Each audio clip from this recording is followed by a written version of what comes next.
Welcome to the Warehouse Podcast. I'm Tyler, I'm Jesse. And I'm Eli. and we are here to remember the life and times of the 2021 Baltimore Orioles. And this is going to serve as our official season recap, guys. We haven't met in a while. It's been a minute. The playoffs are almost over, and fortunately, Boston is out of the playoffs, so I can feel a little sense of relief. So, yeah. And our big brothers, the Houston Astros, are once again representing the American League in the World Series. Yet to be determined who they're up against. But I don't know.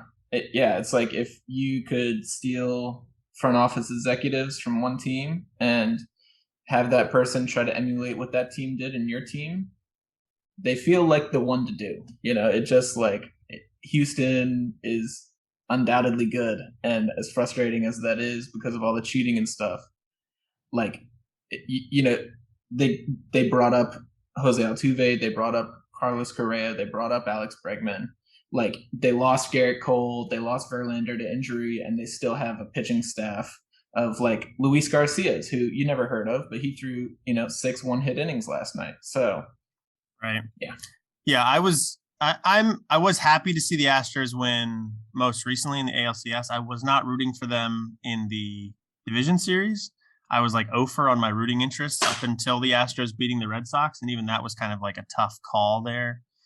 And then over in the NL, it wasn't tough for me. Well, I know the Red Sox are annoying. I do agree, and the Red Sox cheated too. So and Alex Cora, right? Yeah, exactly.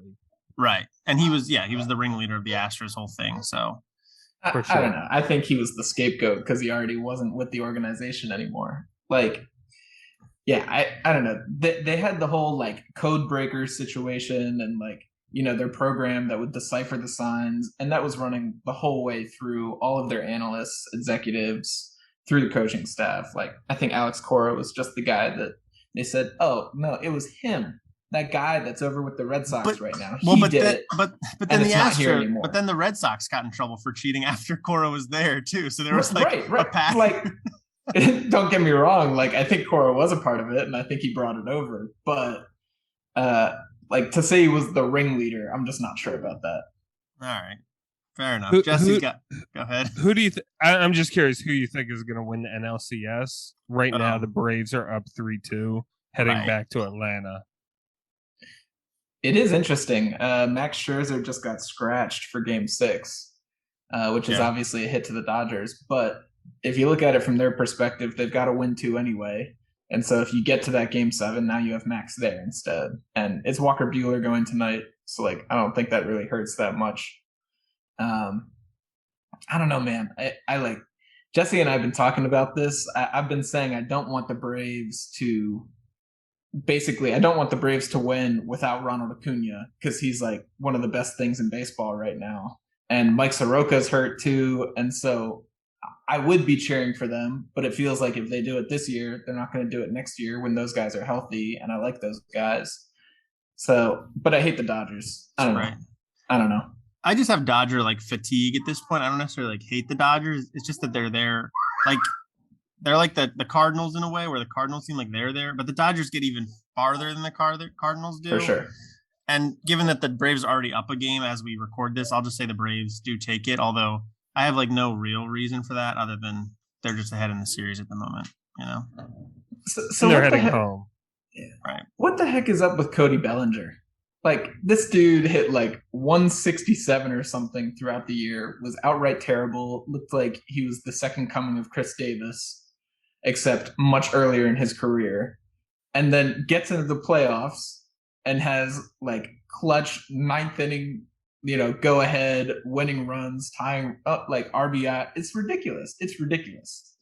The guy is so good, again, for no reason whatsoever. Yeah, I don't know. He can turn it off and turn it on, I guess, apparently. He turned it off for 6 whole months during the season. So. I don't know. It's weird because I mean, if I was the Dodgers, I would be a little worried about him beyond 2021. But, he's hot right now. And in baseball, sometimes that's all you need. But being that bad for an entire season is definitely a little worrying for a guy that, is an MVP candidate talent typically. But I don't know. Definitely. It's weird.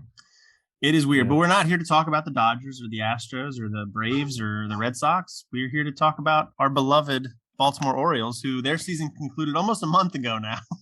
I was going to say that conversation sounds a lot less interesting, Tyler. It does, but it's what the people need to hear. And you may hear, I should just snip this in the bud. My 14-month-old child is running around in the background as I record, so you may hear him from time to time. I'll do my best to edit it, but we needed to get this episode out. We've delayed like a week plus already, so we just got to go. Yeah. JJ is an aspiring podcaster, and he just tries to be like his dad at every possible moment. That's what it is. He's also got a goldfish, and he's teasing the dog with it and running around and chasing her. So just a little bit of podcasting, a little bit of messing with the dog, you know. Yeah, let me just clarify that. I don't want them thinking that you're letting your child like hold a live goldfish. This is a like snack goldfish, the snack that smiles back. I feel like I don't know if that needed to be clarified, but I appreciate you doing it. I don't know. It just sounded off to me coming out of your mouth. All right, hold on a second. Okay, well, Tyler's on mute, so I can pick this up a little bit. Yeah, go for it. I'll edit it all together. Okay. Yeah, so basically what we're trying to do, we just want to give a super vibey, look back at the Orioles season, some of the moments that stood out to us, some of the players that stood out to us. Jesse is staring at me like I'm crazy now. Don't react to that. Whatever. Okay, so Tyler's just going to cut this out. All right, do we want to start that over? He stopped crying, so I can maybe do it. What were you reacting to? To vibey. Like, oh my gosh. Anyway. What's wrong with that? It's such just saying, like, we don't have to, like, talk about numbers. I know what you mean. I know. But you could have said, like, give our general vibes. I don't know. Whatever. Like general vibes over vibey. Okay. Yeah. I see the distinction. It just sounds so weird. Anyway, go ahead. No, I'm done. Right. I'll do an intro to I'll do an intro to this part. So yeah, as I just mentioned, the Orioles season ended a few weeks ago now, so we're a bit behind on getting this pod out, but we want to recap their season, which ended up at 52-110. That's a record that's so bad it sounds awkward coming out of your mouth, but it is what actually happened.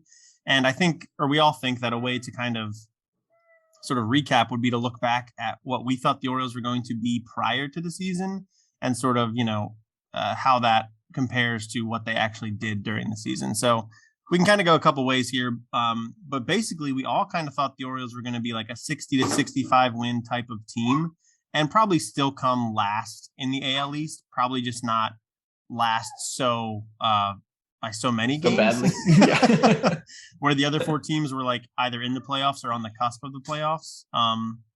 But yeah, I mean, Jesse, maybe I'll go to you first, kind of just say like, all right, what did the Orioles do differently during the season compared to how you expected them to do going into the season that made them like an 8 or 9 win team worse than what you anticipated? Yeah.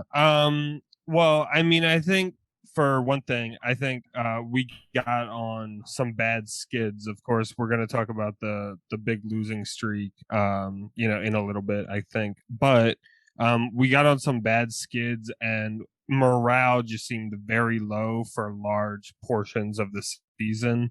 Things seemed so hopeless. Of course, the starting pitching was worse than we expected, I think it to be. There were a couple pitchers who we're also going to talk about who we thought would have probably made more contributions to the starting rotation, and they didn't really end up doing that. Our starting pitchers at a certain point in the season were going 3-4 innings into the game, putting so much pressure on the bullpen for the entire season. And I think really the starting pitching is what kind of made the difference, or the largest difference between where we all expected the Orioles to be and where we actually ended up at. And yeah, it's not just the performance, even though that's a big part of it, but it's also the length that they gave the team throughout the course of the season. And that's just not, especially in today's Major League Baseball, to expect a bullpen to pick up that much slack is not possible. So yeah, I mean, I feel like those things are the biggest. It really came down to the pitching this year, I think, and it was a disaster. Yeah, I mean that's certainly fair. The pitch, I mean, it was the worst pitching staff in all of baseball, and I think by a pretty substantial margin. And even the bullpen that was solid for a good chunk of the season totally fell apart in September, which was um, difficult to watch happen. But I think the offense also deserves a little bit of the blame because while the offense was, I think we all sort of thought the offense could be pretty decent with Mancini fully back, um, Mountcastle up for the entire year. Anthony Santander coming off a good 2020, although it did end in injury. We thought he would be better this year. I think we all thought the offense would be decent, and it wasn't. It wasn't quite that. I think it was a little bit below that. So Eli, I don't know if you have any thoughts on the offense or the pitching or whatever, but I guess I'm kind of talking on the offensive side. Did the offense kind of fail to meet any of your expectations there, or was that about what you thought was going to happen on the offensive side? Yeah, I think the one guy that you cued in on, or the one guy that I cue in on is Santander. Like I think that, for this lineup to reach its peak form, I think that he was somebody, and like we have this discussion every year, of course, but it's just about staying healthy with him, I really think. And he missed, a good first couple weeks of the season, came back, clearly was not healthy, couldn't run the bases, couldn't run in the outfield. And, he's a power hitter. Like he's got to be able to engage his legs. He's got to be able to drive through the ball. And he clearly just couldn't do that. So you take him out of the lineup, you take Maikel Franco, what he was supposed to be was not like he wasn't supposed to be our 2 or 3 hitter or anything like that, but he was supposed to be just somebody solid who could fill up the 5 or 6 hole and just be a steady presence. And he was anything but. I mean, he was worse than just about anyone that you could put their name right here in the sentence. Yeah, so I think just generally those are really the 2 positions that I cue in on. And I think that if Santander and Franco really, performed up to the expectations that we had, then I think we just have a deeper lineup. I think that probably the largest issue with the Orioles as they're currently constructed is, Mullins is great, Mountcastle's great, Mancini's good, and Hayes is solid. But once you get through those 4, there's just absolutely nothing behind them. And so, despite Cedric Mullins putting on this godlike performance, you just don't have to worry about Cedric Mullins that much because you can just pitch around him. You can ignore him a little bit, and you can go attack Pat Valleca, Ramon Urias, and Urias was pretty good, but I digress. Yeah, well, I mean that you kind of, second base was sort of a black hole of a position for the first, at least the first 2 months of the season when it was Rio Ruiz's job and then Pat Valleca's job. Ruiz made it a little better, or I'm sorry, Urias made it a little bit better, although he played a lot of shortstop too. So I think you could make an argument that second base, third base were the Orioles had the 2 worst position groups at those 2 positions in the entire league, which, that torpedoes your numbers a little bit there. Jess, you look like you want to say something. Yeah, I just feel like overall, I feel like the offense, it wasn't overall as a collective a big disappointment to me. You're right. Obviously, the guys you talked about, Santander, was a disappointment. And we've talked about before. I agree that it's largely due to injuries, but yeah, I mean, I think also, they were compensated in a sense by Mullins and by Mountcastle, right? So of course, we didn't, I just feel like we gained a little bit with them, lost a little bit in other areas of the lineup. I think the depth of the lineup, I think you're right. I mean, I think the other guy to think about a little bit offensively, especially at the beginning of the season, was Severino. We thought that he would hit better than he did, and that's a good point. He did pull it around more toward the end of the season and start hitting better, but it was kind of late in the season at that point. So, yeah, I think you're right that we do have a deeper lineup if we have Santander hitting, if we have Severino hitting, if we have Franco hitting, right? as well as they're capable of hitting. I think that's good, and it would be a deeper lineup and it would be a more menacing lineup for pitchers to have to deal with, right? But I just don't feel like it was that far off the pace of what I expected. I think it was just about what I expected it to be, given the improvements from Mullins and Mountcastle. Yeah. Yeah. Sorry, go ahead, Eli. I was just gonna say, like, I mean, what the disparity that I'm talking about is like a team that's ranked, I don't know, like 13th to 17th, like right around league average, maybe a little bit worse is what I expected. And I think we ended up with, like a bottom third team. And to me, honestly, I think that the Mullins improvements don't quite stack up with like the losses in an extended lineup, because like a pitcher can have a rough first inning, having to face our heavy hitters, and then you give them 2 innings facing like 6 consecutive hitters that are just going to do absolutely nothing against them, and that allows a pitcher to settle in, that allows them to get some rhythm, and then they're more prepared to face a Mullins and a Mountcastle and a Mancini the next time the work comes around. So for sure, to me, I think that's why like the Dodgers with somebody like Chris Taylor, and all these dudes that they can just slot in anywhere and fill out, the back end of a lineup. That's so valuable. It's just it's a consistent pressure. We did get improvements, at various spots in the lineup, but I think that consistent pressure is the way you really win a ball game. Like just putting someone on every inning, I think is much more valuable than any one contributor. Yeah, I mean, I was also going to touch on like Mancini, who is solid, was not as good this year as he was in 2019. Although 2019 he was very good, but he wasn't like all-star level, which I think some of us thought he had a chance to be this year. Santander was about like a league average type of hitter this year, but he was also hurt for about a third of the year, or maybe not quite a third, maybe like more of a quarter. But you're missing that type of a bat for a quarter of the year. That's huge. Mountcastle had like the rookie struggles that were not totally unexpected, but I think if you have him at like how he hit like the second half of the year for the entire year, that's huge too.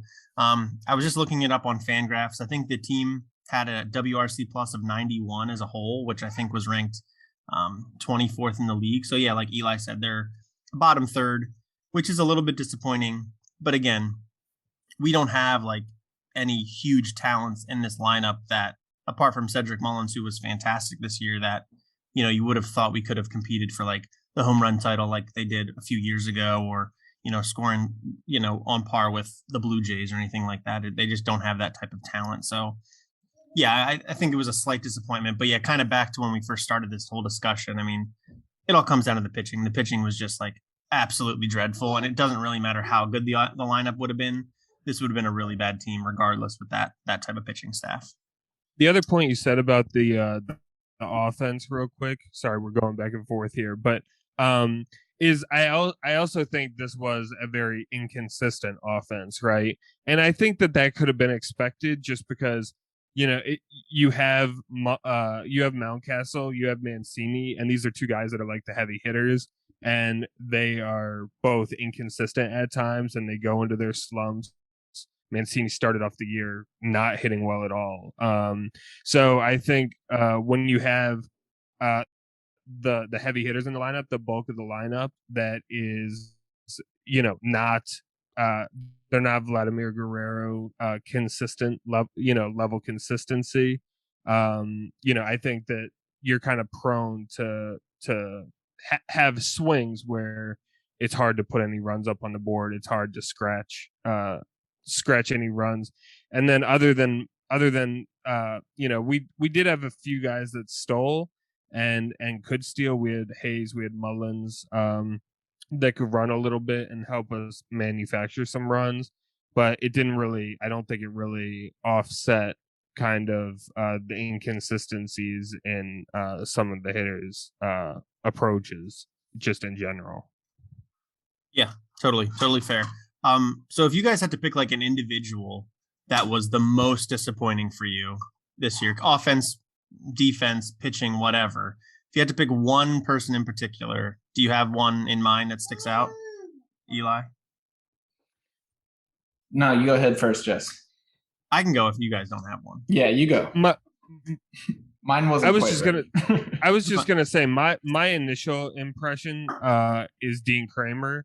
That's what I was gonna say. Just because, and the thing for me is just, we had kind of thought that this guy was, very, very mature, was very like a very complete pitcher, and he's not quite there yet, right? So I think he had a few good starts in the major leagues last year, at the very end of the season. And we kind of like expected kind of a lot from him. But I would have hoped at least that he could have like made it through a major league season staying in the rotation, right? And even if he had a 4.30 ERA or a 4.50 ERA, that would have been fine. But if he could have at least been in the major league rotation, maybe he misses a month, he gets sent down for a month or something and then is back up, right? But overall, like, it would have been nice to have at least seen him basically go out there every 5 days and pitch, and he didn't even come really close to being able to do that this year. Yeah, no, I think that's totally valid. I think we kind of came into the season looking at him as not like a future ace or anything to kind of compete with Grayson Rodriguez atop the rotation, but I think a solid big league pitcher. And I don't know that I've seen enough yet to determine that. Another pitcher that kind of just is popping in my brain is really disappointing this year was Tanner Scott. Another guy that, not that I ever thought he was going to be like this lockdown closer, a Aroldis Chapman type of guy in the back of the Orioles bullpen, but I thought we saw enough from him last year to tell us like, okay, like this guy's figured out his control enough to the point that he's an effective high leverage reliever. He still walked like 4.5 guys per 9 last year. But that's not good, but with the kind of stuff he has, I felt like we could make that work. And he completely regressed this year. He walked over 6 guys per 9 innings. And it's just not quite good enough. And it's disappointing for a guy with that sort of skill set to see that happen. So, not as big of a deal, I don't think, as Kramer struggles, because a starter versus a reliever, you just kind of have that inherent built-in, volatility. But still kind of disappointing. The Orioles have sort of exited this year with very few like sure things in that bullpen, where they entered the year with a couple guys that I thought, could be a piece for a while. And now I'm not so sure that they have any. And that's a little bit disappointing as well. All right, Eli, you're up. Yeah, I'm up. I got it in the time. I appreciate you guys stalling for me. No, I think I got to stick with Severino. I think that, Kramer probably performed like the farthest from expectations, but he was, back in the minor leagues like a month into the season, and then we just didn't really hear from him again. We always expected to. And you figured something had to be happening, but you saw him just keep struggling down there. So he was kind of out of sight, out of mind for the major league team. And so that's why, like, I look at Severino. There were so many defensive issues, the most notable of which took away a perfect game. It's like John Means is a drop third strike away from a perfect game, which is really, it just kind of stands out and it glares at you. But pretty much, he when he was coming over from, when we claimed him from the Nationals, everyone had kind of thought that he was a more defensive oriented catcher. And then we were like, oh God, he hit a little bit in like 2019 or whatever it was. And so, to see this flip to the point where, yeah, his bat struggled at the beginning of the year, but he actually hit pretty okay over, the course of the season. And then just this awful defensive catcher, that was like startling for me. And I think that beyond that, I think that having a strong defensive catcher is so unbelievably important for the guys like Kramer, for the guys like, Aiken, Lothar, Wells, all these young arms coming up, just giving them some stability to work with, a trusted veteran catcher. They know they can throw any pitch, any place they want to. It will be received well. It will be blocked. It will be, just like removing the catcher as a factor from their mind and giving them the most stable foundation from which to work. I think there's almost nothing more important than that. And I think that a lot of the Orioles pitching struggles, particularly with all of the young guys who came up and struggled, I think a lot of that can be attributed to Severino. Yeah, no, totally fair. I mean, he's been definitely a popular one on like Orioles social media that people I think have been very angry with. I think more than like anybody else, it seems like on the team because he's involved in every single pitch and the errors are more glaring, I think, than anybody else on the team. And, I think he's definitely worked himself into a situation where he's likely not going to be on the Orioles next year, just given his contract situation and everything else, which I'm not so sure that was a given coming into the year. So that's totally valid. Mm-hmm. All right, well, let's flip it a little bit and talk positives because, as crazy as it may seem, there were some positives this year. And when we're talking like individual performance positives here, not necessarily key moments, which we'll get to in just a little bit. But the Orioles had a couple good players this year. Cedric Mullins, first Oriole to go 30 for 30 or 30 and 30 home runs, 30 stolen bases. Ryan Mountcastle is going to get some American League Rookie of the Year buzz. John Means was really, really good for the first 2 months of the year. Austin Hayes, impressive. So I don't know if you guys have any in particular surprises that you really want to touch on or people that you think are worth noting in this episode as like the standout performers this year. But, kind of just interested to hear what your thoughts are on the surprises and the positives of the 2021 Baltimore Orioles. Yeah, the one that I wanted to jump on, I think Tyler Wells was one of the, most pleasant surprises this year. And I partially pick him because, he's not part of the main conversation. But, to take a Rule 5 pick and a starting pitcher at that and just kind of stick him in the bullpen and have him develop himself to where he's a trusted back end arm. He did struggle a tiny bit in the last month of the season or so, but the dude is like 6'8" and he throws 96 miles an hour, 98 miles an hour. So, he's definitely got the stuff to play up there, and to see him develop the mentality and, develop the routine to the point where he can be ready on any given day. That's an impressive thing for a young guy. And to have a Rule 5 pick not be somebody that you just try to like shove through the roster like a Richie Martin or like Santander was back in the day, to have them actually be one of the better contributors in the bullpen was a super, super just comforting thing to me. I thought it was really impressive, and I'm excited to see what he brings in future seasons. Yeah, especially compared to the performance of Max Scareller, RIP. Right. Tyler Wells. Do you remember his first outing, Scroller's first outing? He like struck out Aaron Judge with the bases loaded. Cool. Yeah, we were kind of excited about him for a second, but that dissipated very quickly. Jess, do you have anybody that in particular stands out? I mean, of course, obviously, I mean, we could spend the whole conversation talking about Mullins, but everybody knows that Mullins was really the biggest surprise. And I mean, honestly, in comparison to Mullins, I mean, nobody else is even really in the conversation in my mind, but putting him aside just because we've talked about him so much and everybody knows Mullins is the biggest surprise. I mean, definitely I'd agree with Eli that Tyler Wells. I mean, this is a guy that, he was a back end bullpen guy. He closed out a lot of games for us, but this is a guy who can be a starter too, right? He has multiple pitches. There is a lot of flexibility in how and what role the Orioles decide to end up using him in. Despite him being a great bullpen piece for us, we're not even, and closing games for us, we're still not even sure whether that's where we can maximize his abilities, right? So he's definitely a really exciting piece for us moving forward. And then, of course, just Mountcastle, like being, in the Rookie of the Year conversation, at least.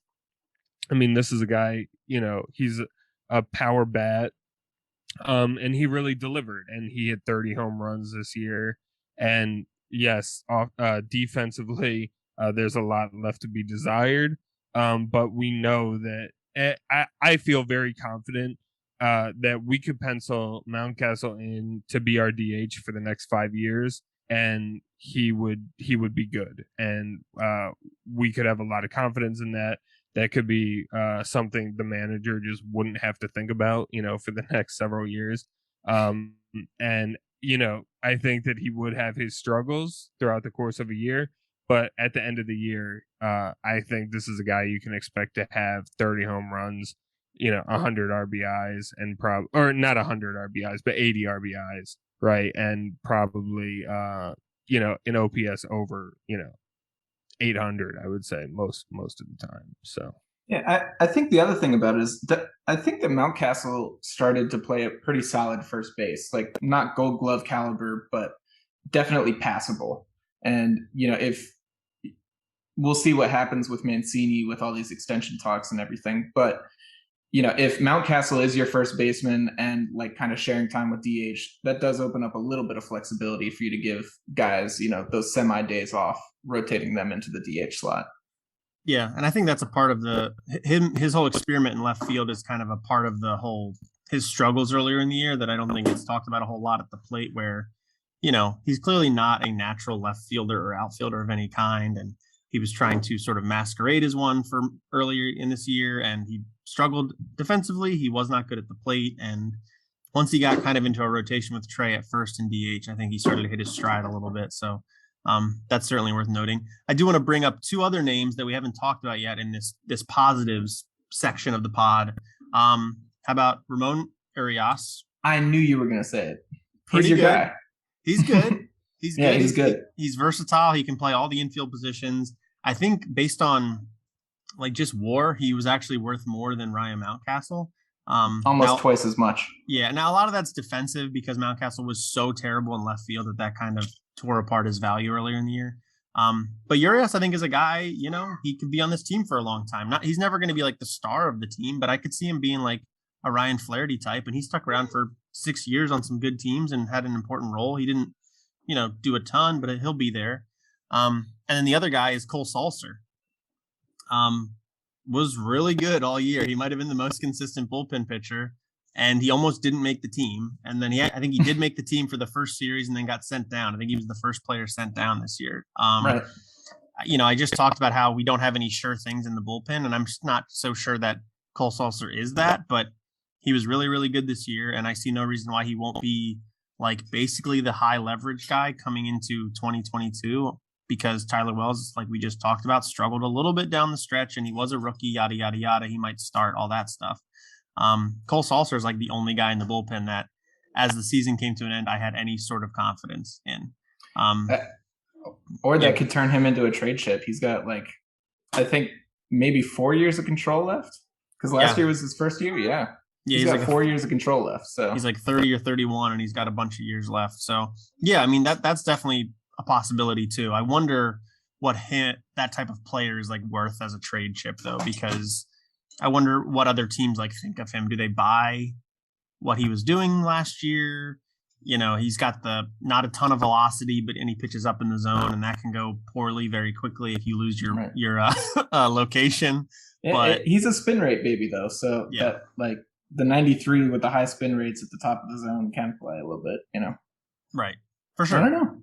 For sure. So Solster, I was just impressed by him this season. So I'll put him as my positive surprise. That's a little bit off the radar, I guess. No, I think that's a good call. Yeah, he was great. Absolutely. All right. Any other positives we want to point out before we get on to the key moments of the 2021 Baltimore Orioles? No? All right. Take it away. So yeah, I mean, let's just chat through some of these key moments. We've got a little list here. These were the 4 big moments we could really think of, but if there's any we missed, feel free to let us know on social. The big one to start off the year was that Trey Mancini was back. Oh, sorry, 1 second. The big moment to kick off the season was that Trey Mancini returned to the Diamond after missing all of the 2020 season following a cancer diagnosis and treatment process. That was huge. We did talk how he wasn't quite as good as we had gotten used to seeing him stat wise, but he played in almost every single game, never went on the IL, was just a super impressive year from Trey Mancini, and he should win the Comeback Player of the Year award. He is up for that along with Cedric Mullins and Mitch Haniger from the Seattle Mariners, which is quite a trio, but hopefully Trey wins that. So that was huge. I don't know. Do we have any thoughts on that? Anything we want to touch on with the Mancini return? Did you guys get all in the feels on the Trey Mancini getting back on the field? I definitely did. I will say I was there for when he originally in spring training took his first at bat. I was there at that too, and we talked about that on this pod. But that was where I was really in my feels. And then seeing him virtually through the TV, of course, seeing him take those first at bats, like hit his first home run. It was a super feel good story for the Orioles throughout. Oh, this is one we didn't mention. Him at the home run derby. Oh yeah, that is a big one. Yeah, that was another huge facet of like the story of his year. He stepped out and he was probably selected for the home run derby because of what happened to him last year.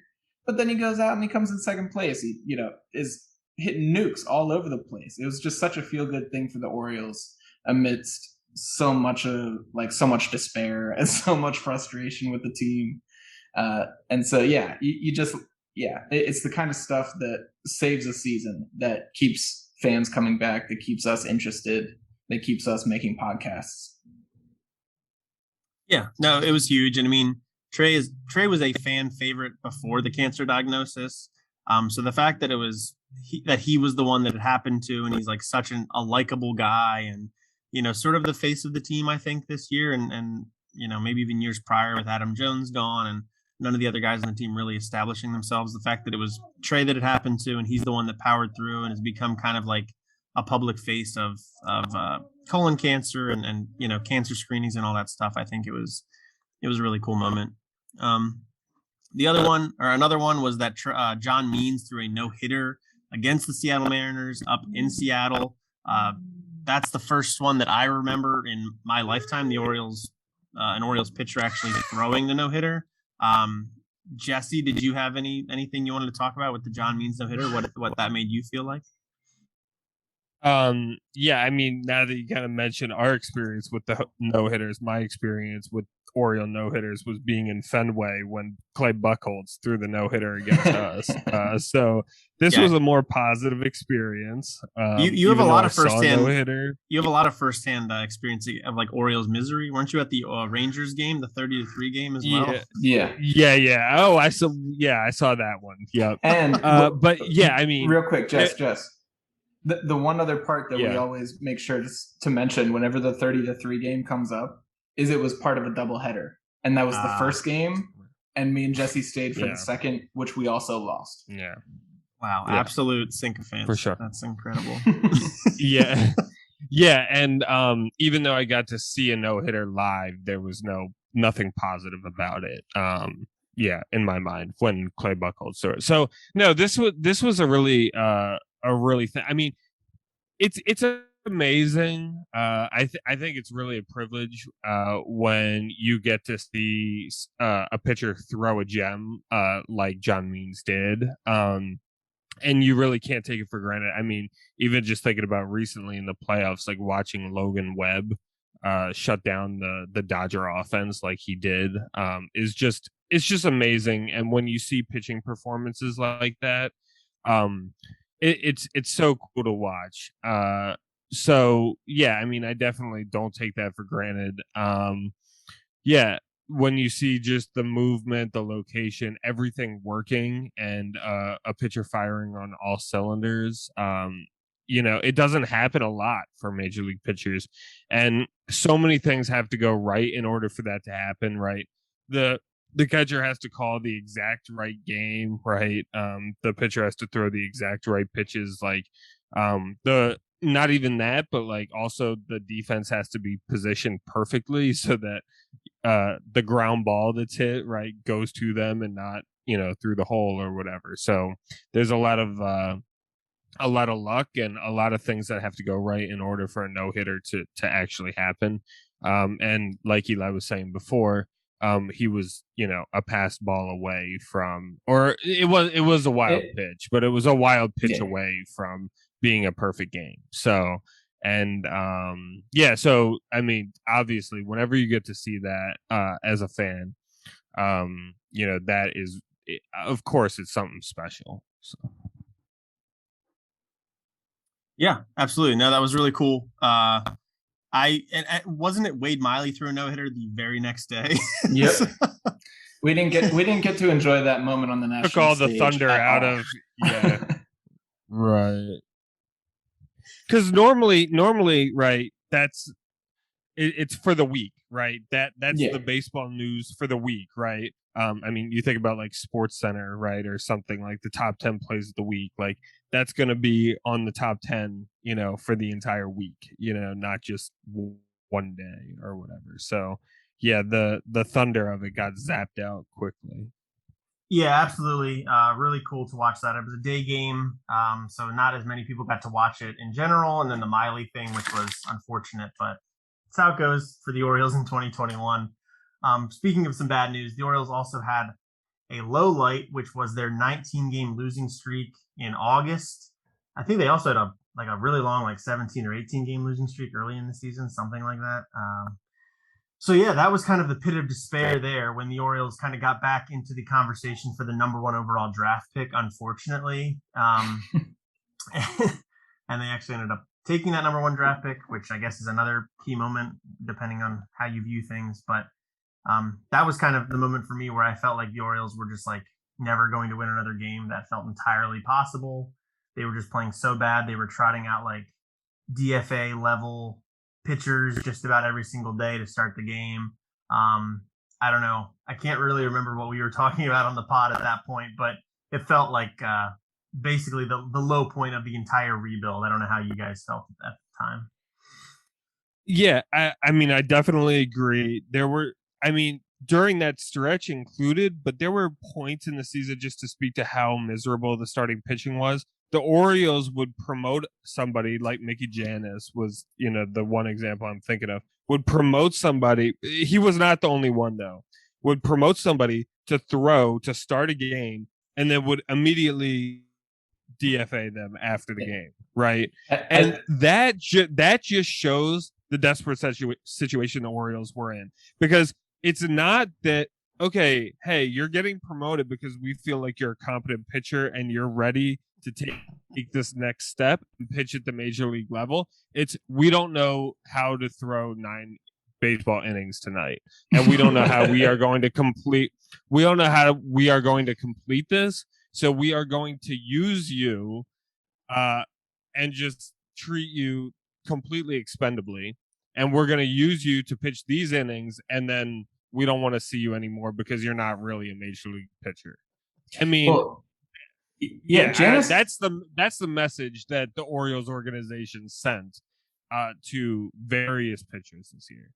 Yeah, Janis was even in relief, so it was even Jess, it was. He came in and he pitched 3 innings against whoever, I think the Yankees, and ended up giving up 8 runs. And not great. Right. So he's just clearly not meant to be pitching in this moment. And if we were trying to win the game, rather than, as Jesse said, just trying to fill in 9 innings, then he gives up 4 runs in the first inning or whatever, and then you take him out of the game. But no, we just had to get through, had to just use his arm to execute pitches, or not execute pitches, just to throw pitches. We just needed him to throw pitches, and then we sent him on his merry way. It was, tragic situation. It's embarrassing, from an organizational perspective, that they feel that they were anywhere close to that situation, that they don't even have the major league arms available, or semi major league arms available to be able to pitch. Oh yeah, and I'm looking up Janis now. So his outing came in June, actually, against the Astros. So it wasn't even part of this. I thought it was the Yankees. But. Yeah, it wasn't even part of this August losing streak. But it did feel that. Look, the pitching is something we've talked about a lot on this podcast, where it was so predictable in February and March that they didn't have enough arms to survive a 162 game season, and yet they're like, we're doing this anyway, so let's just see how it goes. And yeah, it just became kind of a turnstile of less than major league quality pitchers throwing innings that they just needed to get through. They needed to survive. It was not an attempt to win it all. And yeah, it was a bummer. It was a total bummer. But yeah, go ahead. I was just gonna say, to the losing streak, that was what we're supposed to be talking about. I remember just like, I am somebody who I get off work and I come home, and if it's at all possible, I flip on the Orioles game and I watch it and I sit there and I make my dinner, I do my thing and I watch the Orioles. Like, that's just what I do. I love them. Obviously, that's why we're here. And I remember probably like at least 50% of the games, I was turning them off by the end of the game because the quality of play was just so bad. Like the margins we were losing by, like we talked about this like during the National Writers blasting us conversation, all this stuff. Like the Orioles were losing, like I remember they had a 16-2 game or something like that. To the Red Yeah, Sox, just these horrible, horrible, horrible games where it looks like we genuinely, don't deserve to be in the MLB. Like people joke about, oh, what team would you send down? If we get relegated. Right. If we're playing it like the Champions Leagues and the Premier League in England, teams can get relegated to AAA. Which team would it be? And during that 19-game losing streak, like there's no question. The Orioles were not the caliber of a major league team. It's as simple as that. And that was it was just disheartening. It was difficult, like for me as somebody who it really, like I can sit through 100-loss season with no problem and watch every game. That was difficult to just sit down and watch and appreciate baseball at that moment. Like we were so unbelievably bad. Yeah, plus it makes the eventual Sporkle quiz you're going to do on the 2021 Orioles roster impossible. Sean Anderson, that's a guy that played for the Orioles in 2021. Right. Hey, he was the guy that got what's his name? Got the Giants Lamont Wade from the Twins. Yeah, that's just insane. Absolutely insane. Also, shout out to Lamont Wade, like a local St. Paul's guy. He went to St. Paul's, played against him in high school. I don't know, he had, I think, one of the best batting averages in the 9th inning of all time this season. Just was super clutch for the Giants. And, made it to the ALDS this year. Pretty cool. Except in Game 5 against the Dodgers. Right. He was not clutch. Dude, I mean, he hit a ball that went about 300 feet down the line. It was just 10 feet foul. Against Max Scherzer in the 9th inning. It's game inches. It is. But all right, well, let's move on to a positive. Cedric Mullins, we've talked about him a few times in this pod. He reached the 30 for 30 barrier for the first time an Oriole accomplished that. That's not necessarily a moment, but more of a whole season of just utter ridiculousness at the plate. I don't even know which angle we could take on the Mullins thing, but like, I mean, that made the season pretty fun. He was like about the only thing that was really day in and day out enjoyable about this Orioles team for me. I think I was waiting the entire summer for like the other shoe to drop where I was like, all right, he had a good April, but May it's going to fall apart. All right, May and April were all right, but June it's going to fall. And it just like never did. He was consistently really, really good. I think he dipped off a little bit in the second half, but started the All-Star game for the AL, is going to get MVP votes. He's not going to get first place votes, but he's going to get like top 10 votes, I think. He might get a Gold Glove.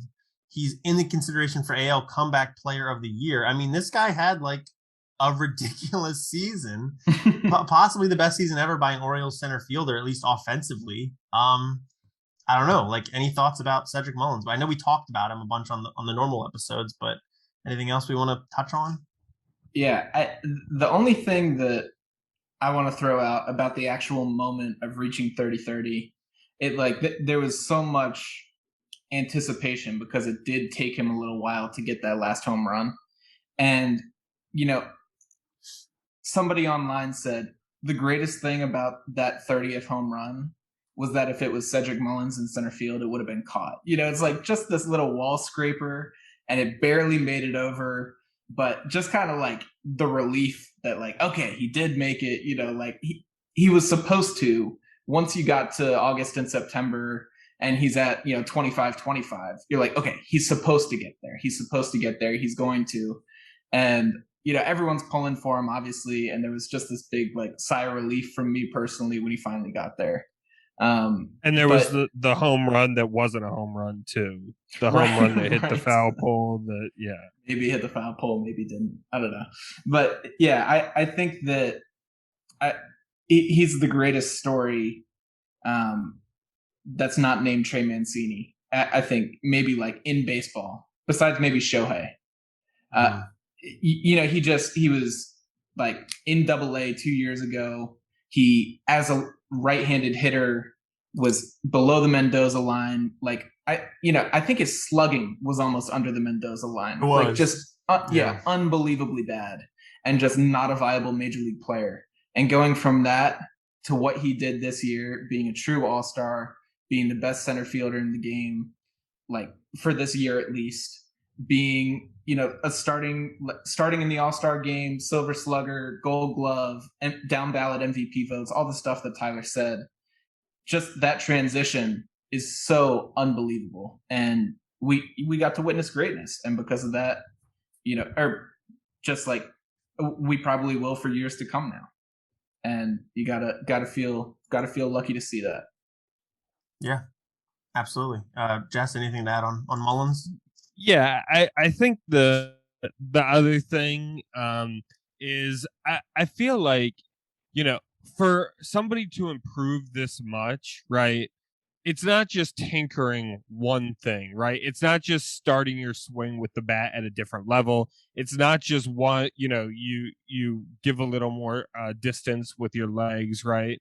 There are so many things and so many adjustments that had to be made in order for him to put a season like this together, right? And so many of these things are just are not easy to do, right?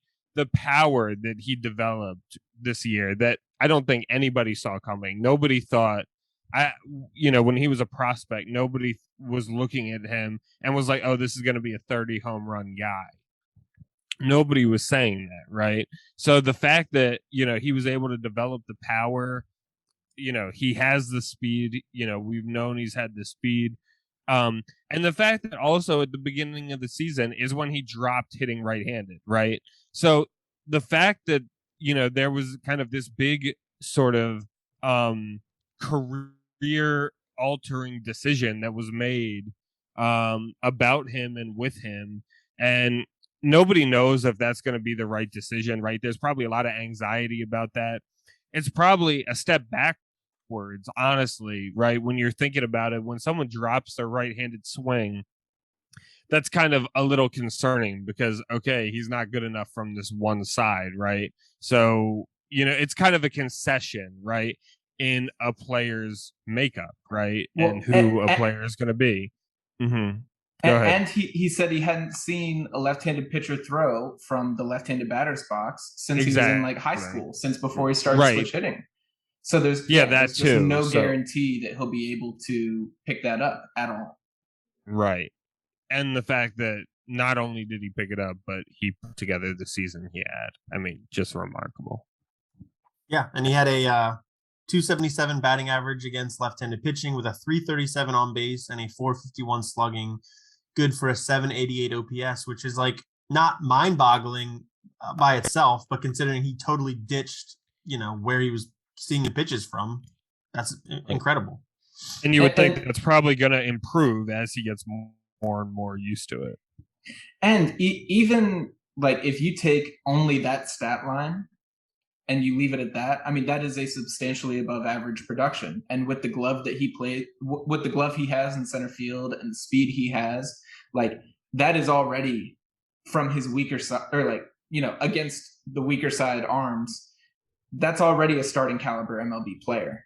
And then you factor in, okay, so against right-handers, who he's going to be seeing a higher percentage of the time, he destroys the ball even more. Like, yeah, it's wonderful. It's great. Yeah.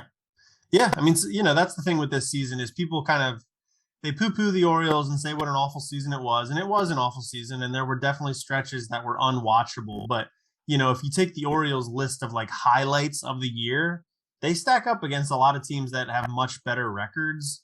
Not every team has a guy starting in the All-Star game. Not every team has a guy compete in the home run derby at the All-Star game. Not every team has a pitcher throw a no-hitter. I mean, like the Orioles had some really notable, cool stuff happen. It just is unfortunate that, the supporting cast was just so bad that they lost 110 games. All right, let's give out some awards.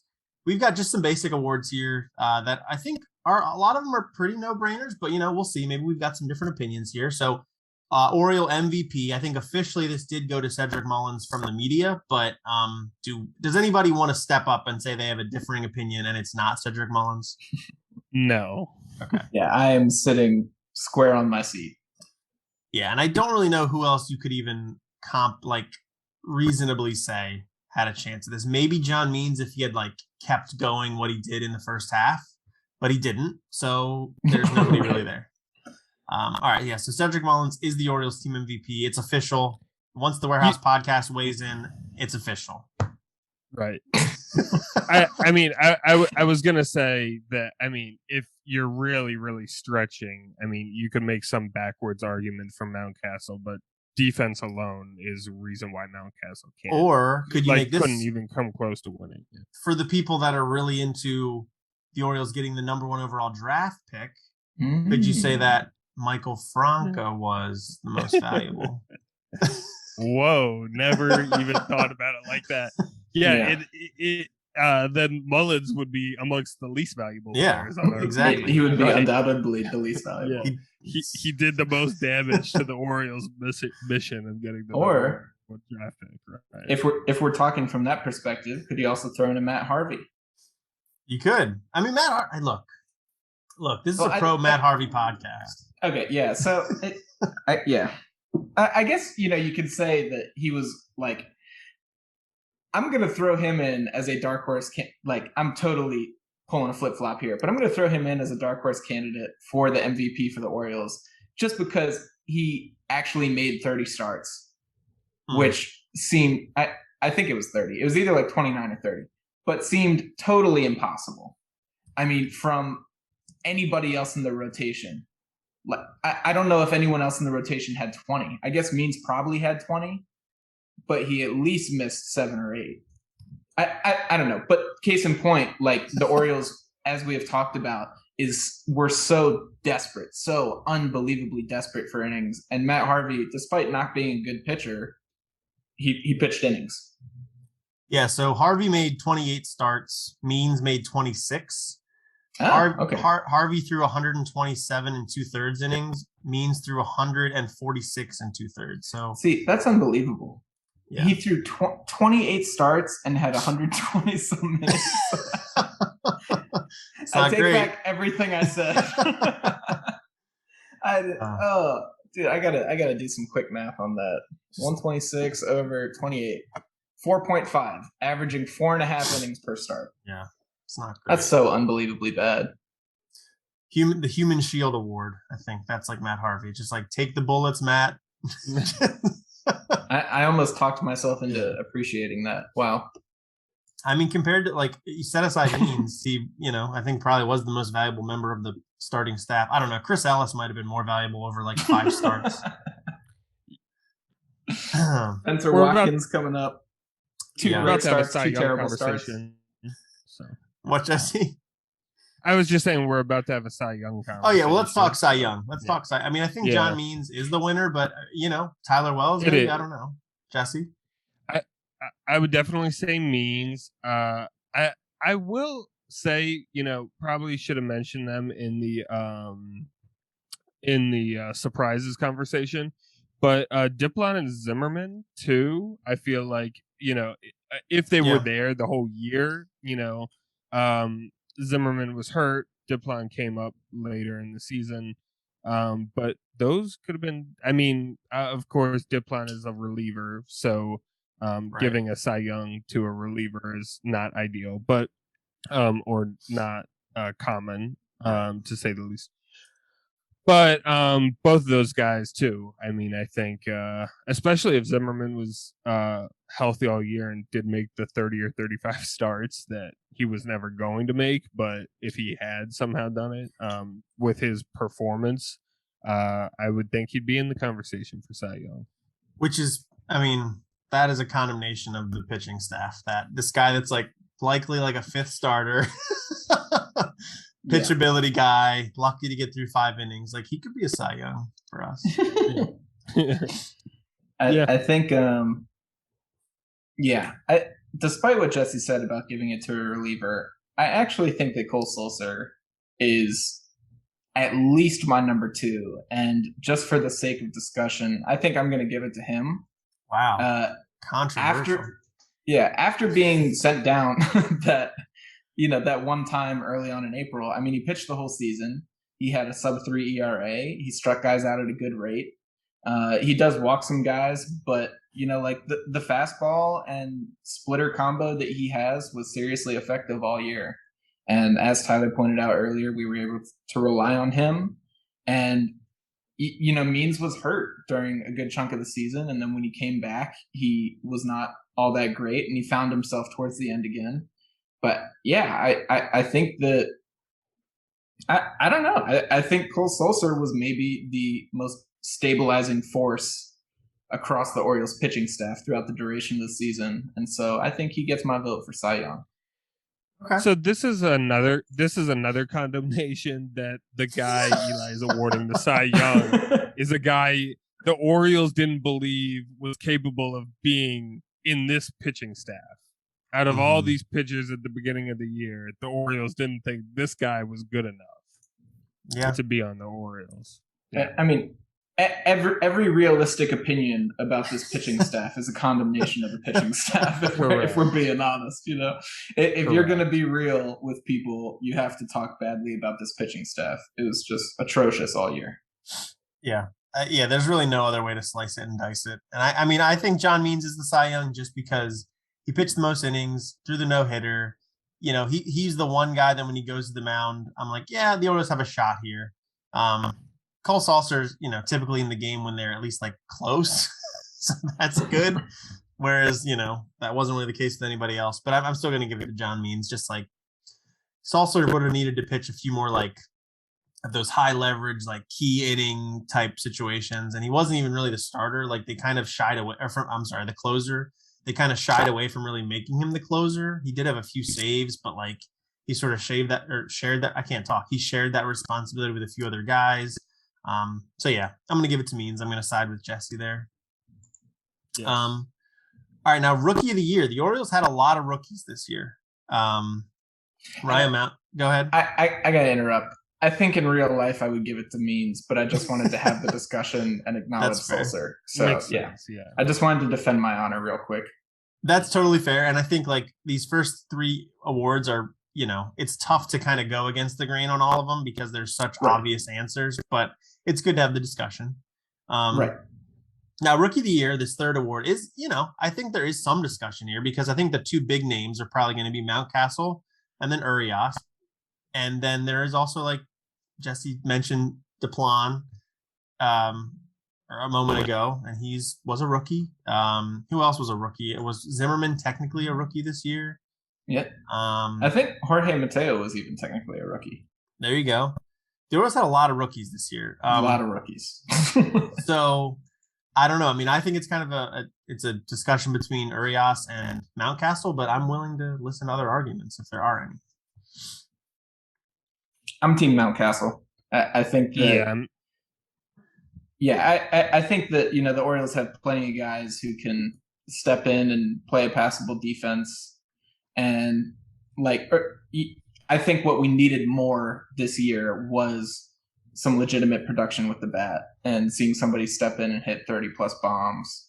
And, he stepped up his game from the standpoint of actually being able to sort of define his approach. He was able to take some walks. He was able to come out as a much more refined hitter than he was last year, despite the early struggles and the defensive stuff we've talked about. I do think he started to play like a solid first base.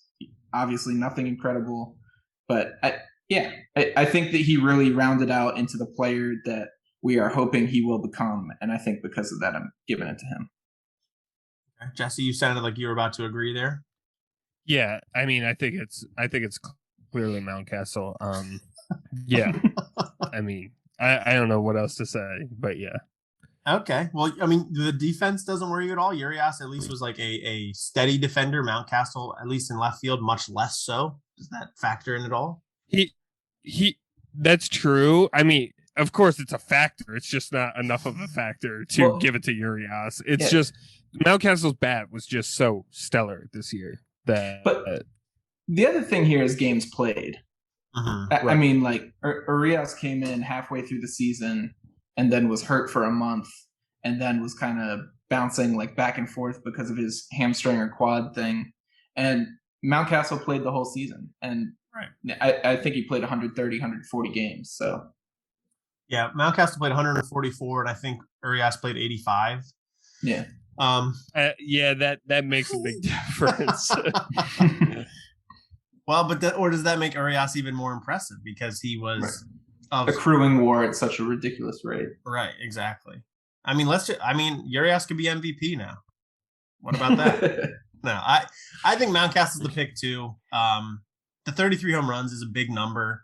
I think, not that this really matters for this award discussion, but I think he's really setting himself up to be kind of a force in this Orioles lineup for quite a few years to come, which I've been a Mountcastle guy for a long time. I saw him play in the minors a little bit, and I loved his swing and how the way he hit the ball then. So I've been big on him for a while.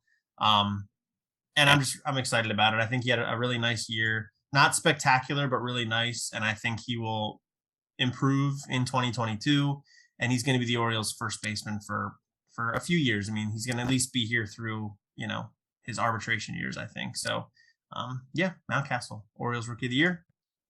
All right, now this one is definitely much more up for interpretation. It's our final award. It's the Unsung Hero Award. I threw this one in at the end. So this is a guy that, maybe doesn't have all the stats, but he played a really important role on the team. Maybe this is a Ramon Urias type of situation. Maybe this is an Austin Hayes coming back and being really good after injury. Maybe it's a Trey Mancini who, was steady in the lineup every single day. Do you guys have any initial thoughts on who your unsung hero is? Eli, you look kind of excited. Yeah, this one for me is actually pretty easy. And for all the reasons we just joked about, but I give it to Matt Harvey. He was consistent, and he was consistently bad, yes, but on a team with so much volatility, so much turnover in the rotation, like where we were just desperate for anybody who could go out and just do something passable. It's Matt Harvey for me. I think that he also had a pretty solid start to the year and a pretty solid end to the year. Of course, everything in between that was I have the MLB trade rumors stuff on potential starting pitchers for the next season. And what they said about Harvey, they pointed out, quoting MLB trade rumors here. Harvey posted a 3.60 ERA through his first 6 starts and a 4.18 ERA over his final 10 starts. The problem? He allowed 51 runs through 45 innings in the dozen starts between that pair of encouraging bookends. All told, Harvey finished with a 6.27 ERA, a subpar 16.3 strikeout rate, and a strong 6.4% walk rate. So, yeah, case in point, the middle of the season was really bad. Overall, he was pretty bad. But he took the ball every 5 days, and that was, I think, the most valuable thing that could have been given to this Orioles team. Okay, that's a fair. I think that's one of the names definitely that was kicking around my head a little bit for unsung hero. Jesse, I'm interested to hear if you have any other ideas. No, I definitely would agree with that, especially given the fact that, like Eli was saying, the starting rotation was so desperate. So him filling in kind of the various voids that we had there was useful. The other guy that I'm somewhat thinking about is Diplon, just because and I'm definitely giving it to Harvey over Diplon, but Diplon was actually doing well for us when the Orioles bullpen was struggling a lot, so he kind of happened to be useful to the Orioles at good times. But yeah, overall, I think that given that it's a starter, given that he gave us over 100 mediocre innings, I'm definitely giving it to Harvey too. Okay. Yeah, Harvey's a good one. I've got two other names I'm thinking about that we haven't talked about yet that I'm interested to see what the reaction is on them. The first is Kelvin Gutierrez. This is a guy that third base was a really rough position for the Orioles this year. Gutierrez definitely had his struggles offensively still at third base, but he took over from Franco after he was DFA'd later in the season. Kind of stabilized the position a little bit, kind of became Hyde's guy at the position day in and day out for the last month or so of the year. I think there's some sort of value to that I wasn't really expecting much of Gutierrez, and it's, his numbers are definitely not spectacular, but the fact that he could like do a job over there, play defensively well enough to warrant a spot in the lineup most days, I think is unsung hero-ish. So I'd like to submit his name for consideration. And then the other name is Freddie Galvis. He's been gone for a while now, but the Orioles signed him to do a job, and he did that job for the first half of the year before he got hurt. Solid enough defensively. Offensively, he was like their best hitter for like a month or so stretch. And then they flipped him, which is kind of what the plan was the whole time. And now, Tyler Birch, former Phillies farmhand, is going to be the next big thing for the Orioles. What do we think? We'll see. No, I think, yeah, Galvis is a solid argument. He definitely was everything we asked him to be, and he filled in the position. We all knew he was a stopgap, and we all knew if he was good enough of a stopgap that he'd leave. And like you said, it all went to plan. So snaps for Freddie Galvis. Yeah, I'm gonna reject your Kelvin Gutierrez submission, but wow, Freddie Galvis I can definitely entertain. Yeah, as far as Gutierrez, he did play great defense over at third for the last month or so of the season. He just did not play nearly enough to be really considered. If he wasn't playing, we would have had somebody fine enough to be over there instead of him. I just don't think he even though he was decent for what he was doing, the Orioles would have had somebody else doing it, if he wasn't. So yeah. That's it. That's the moral of the story, kids. Don't try. They could always find somebody else to do your job. Yeah.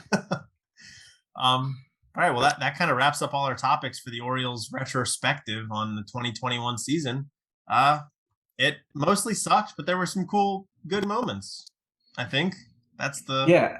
This was one of the most interesting seasons that I can ever remember, because despite there being so little everyday value, or if you're talking about return on investment of the enjoyment you get out of the games versus the amount of time and energy you spend watching them, there were so many consistent stretches of lowness, but just every once in a while you would just strike gold.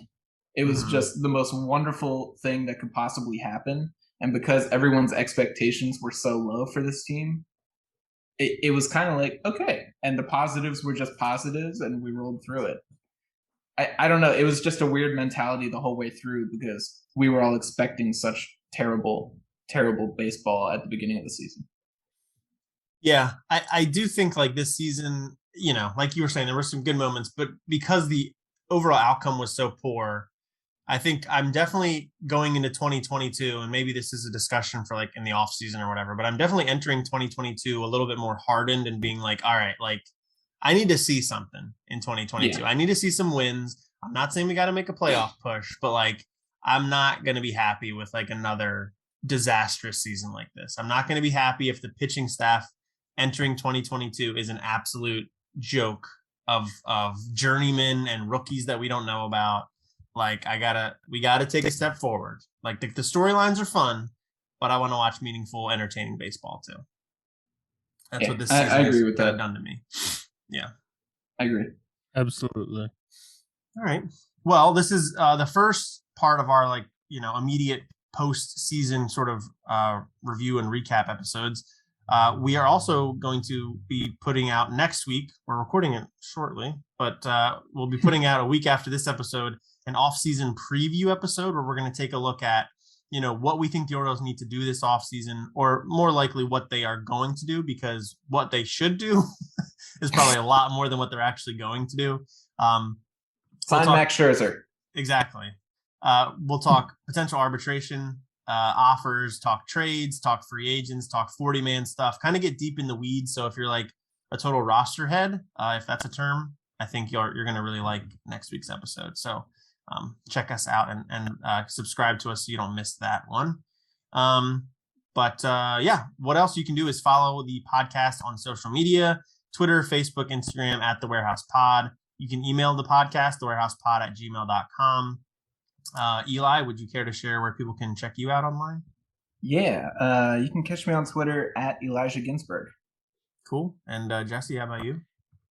People can follow me on Instagram and Twitter at Juggernaut8678. Nice. I'm also on Instagram and Twitter at _Ty Young and over at CamdenChat.com, where there is still a bunch of blogs going up throughout the off season, just with a slightly less frequency than during the season. So check that out as well. And as far as the podcast goes, please give us a rating and a review, a positive one, a thumbs up, all that jazz on whatever podcast platform you use. That helps us reach more ears. And subscribe to us. That's huge. We'd love to keep growing. And as the Orioles get better, we're hoping to get an even larger engaged listenership. So please do your part there. But all right, that is what we've got for this week's episode of the Warehouse Podcast. Until next time, I'm Tyler. I'm Jesse. And I'm Eli.